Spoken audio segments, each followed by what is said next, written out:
Assalamualaikum warahmatullahi wabarakatuh. Salam sejahtera untuk kita semua. Salam, Om Swastiastu, Namo Buddhaya, salam kebajikan, Rahayu. Salam guru penggerak, bergerak, bergerak, menggerakkan. Bapak Ibu guru hebat di seluruh Indonesia, saya Ainun Kusumaningrum CGP Angkatan 8 dari Kabupaten Sampang. Kali ini saya akan memaparkan tentang kesimpulan dan refleksi dari modul 1.1 yang terdiri dari yang pertama, apa yang saya pahami tentang murid dan pembelajaran di kelas sebelum saya mempelajari modul 1.1. Yang kedua, apa yang berubah dari perilaku dan juga pemikiran saya setelah mempelajari modul 1.1. Dan yang ketiga, strategi apa yang akan saya terapkan dan saya terapkan selama proses pembelajaran di kelas yang menunjukkan pemikiran Ki Hajar Dewantoro. Untuk itu, langsung saja kita paparkan materinya. Yang saya percaya tentang murid dan pembelajaran di kelas sebelum mempelajari modul 1.1 yaitu yang pertama, pembelajaran menerapkan sistem teacher center. Yang kedua, pembelajaran hanya fokus pada aspek kognitif saja. Yang ketiga, siswa di kelas terkesan pasif. Dan yang terakhir, guru tidak memahami karakteristik siswa atau kurang memahami karakteristik siswanya. Penjelasan dari masing-masing poin tadi, yang pertama yaitu teacher center, di mana guru memegang kendali penuh selama pembelajaran sekaligus pemberi informasi utama. Sedangkan murid hanya bisa mendengarkan selama berjam-jam. Di sini, murid tidak diberi kesempatan untuk bertanya maupun tidak diberi kesempatan untuk berdiskusi dengan temannya. Jadi, selama pembelajaran atau proses pembelajaran, guru hanya menerangkan materinya. Poin yang kedua yaitu fokus pada aspek kognitif saja, di mana pembelajaran hanya berfokus pada ketercapaian nilai KKM. Dan kecerdasan siswa atau keberhasilan siswa hanya diukur dari nilai di atas kertas. Di sini, guru tidak melihat aspek yang lainnya seperti aspek psikomotorik ataupun afektifnya. Guru hanya melihat seberapa nilai yang didapatkan dari siswa. Poin yang ketiga yaitu siswa pasif di kelas. Penjelasannya adalah siswa kurang memiliki minat dan motivasi dalam mengikuti pembelajaran, di mana siswa cenderung diam, kurang fokus, dan kurang bersemangat saat mengikuti pelajaran. Siswa hanya diam saja, tetapi dia tidak memahami materi apa yang telah dijelaskan oleh gurunya. Dan di sini menunjukkan bahwa siswa telah bosan mengikuti pembelajaran. Poin yang terakhir yaitu guru tidak memahami karakteristik siswanya. Di sini, guru mengajar sesuai dengan kehendaknya, tanpa memikirkan kemampuan setiap siswa itu berbeda. Dan guru memaksa siswa mengikuti apa yang guru kehendaki dalam proses pembelajaran. Guru tidak melihat kondisi siswa saat itu maupun keunikan dari masing-masing siswanya.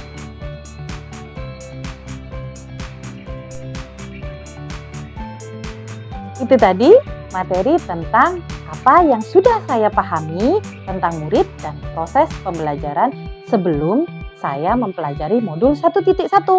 Sekarang kita masuk ke materi apa yang berubah dari pemikiran dan perilaku saya setelah mempelajari modul 1.1. Yuk, langsung kita lihat. Yang berubah dari diri saya setelah mempelajari modul 1.1 yang pertama yaitu perilaku saya, dan yang kedua adalah pemikiran dari diri saya.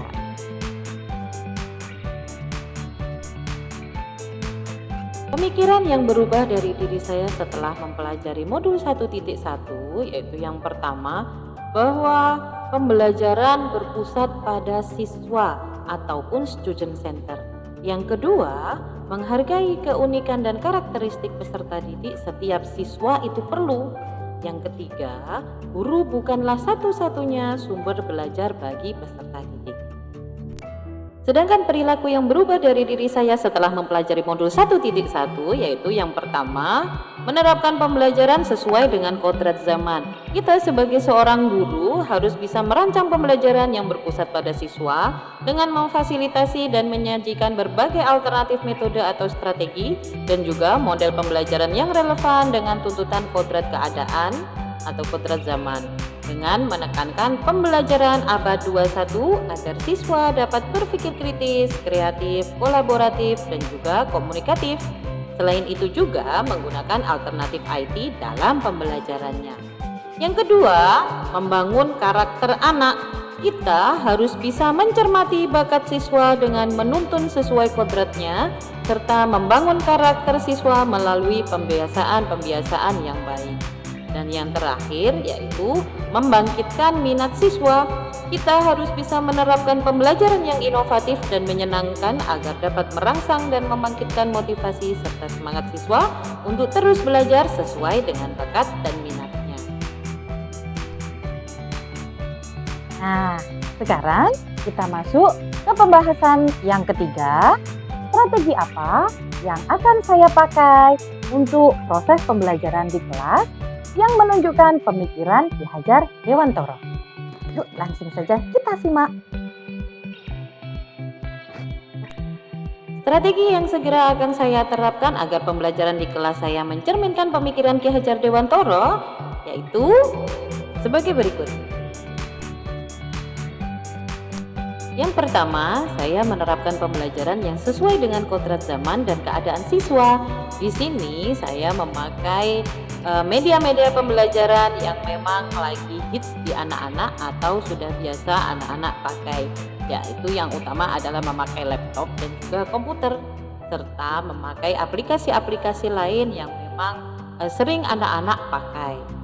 Yang kedua, saya menerapkan pendidikan yang menuntun, bukan menuntut. Di sini saya hanya membimbing anak-anak dalam proses diskusi kelompoknya. Saya tidak memaksa anak-anak untuk mengikuti jawaban sesuai dengan keinginan saya, tapi saya membimbing anak-anak agar mereka bisa mengeluarkan atau berpendapat sesuai dengan pikiran yang mereka miliki. Yang ketiga, saya menerapkan pembelajaran yang interaktif dan menyenangkan dengan melibatkan siswa. Di sini, di setiap proses pembelajaran yang saya pakai, saya selalu melibatkan siswa saya dalam diskusi kelompok dan juga saya mengikuti pendapat mereka, apa yang ingin mereka lakukan saat proses pembelajaran dan seperti apa proses pembelajaran sesuai dengan keinginan mereka. Yang keempat, saya menerapkan pembelajaran berbasis kearifan lokal dan budaya setempat.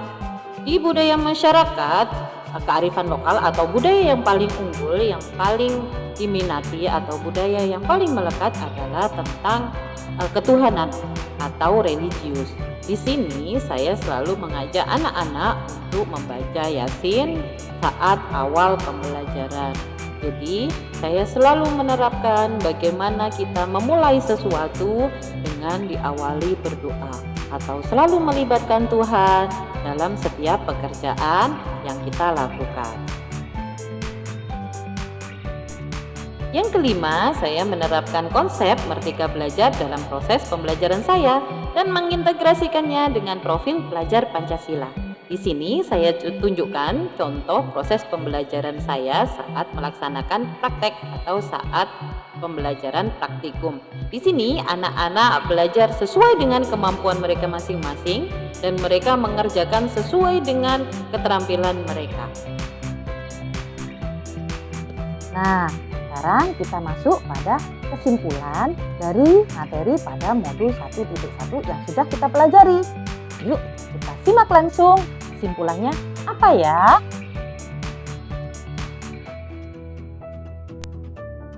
Kesimpulan dari modul 1.1 tentang pemikiran Ki Hajar Dewantoro terkait pendidikan adalah sebagai berikut. Yang pertama yaitu pendidikan itu harus bisa menuntun tumbuh kembangnya anak-anak agar mereka mencapai keselamatan dan kebahagiaan baik sebagai manusia maupun sebagai masyarakat. Yang kedua, pendidikan itu berorientasi pada anak. Pendidikan yang berpusat kepada anak didik dan guru hanya sebagai fasilitator, sebagai pamong sehingga tercipta pembelajaran yang aktif dan bermakna. Yang ketiga, pendidikan itu seperti bermain, di mana kita harus bisa menyajikan pembelajaran yang menyenangkan bagi peserta didik. Yang keempat, pendidikan itu pembentukan budi pekerti, seperti yang dikatakan oleh Ki Hajar Dewantoro bahwa budi pekerti, wata atau karakter merupakan perpaduan cipta, karsa dan karya atau kognitif, afektif dan psikomotorik. Pendidikan diharapkan mampu mencerdaskan secara emosional dan spiritual, cerdas pemikiran dan juga baik kepribadiannya. Yang kelima, pendidikan itu harus bisa menyesuaikan kodrat. Pengajaran harus disesuaikan dengan hidup dan kehidupan rakyat, serta pentingnya asas menurut keadaan, dalam arti pendidikan harus disesuaikan dengan kodrat keadaan dan juga kondisi zaman. Yang terakhir yaitu pendidikan itu seperti kemerdekaan, di mana kita harus bisa memberikan kesempatan pada anak-anak didik untuk berkembang sesuai dengan minat dan juga bakatnya, namun tetap dibina, diarahkan sesuai kebutuhan dan karakter peserta didiknya. Nah, demikian kesimpulan dan refleksi yang sudah saya paparkan tentang modul 1.1. Semoga bisa bermanfaat untuk Bapak Ibu guru hebat di seluruh Indonesia. Sampai bertemu lagi di pertemuan berikutnya. Wassalamualaikum warahmatullahi wabarakatuh.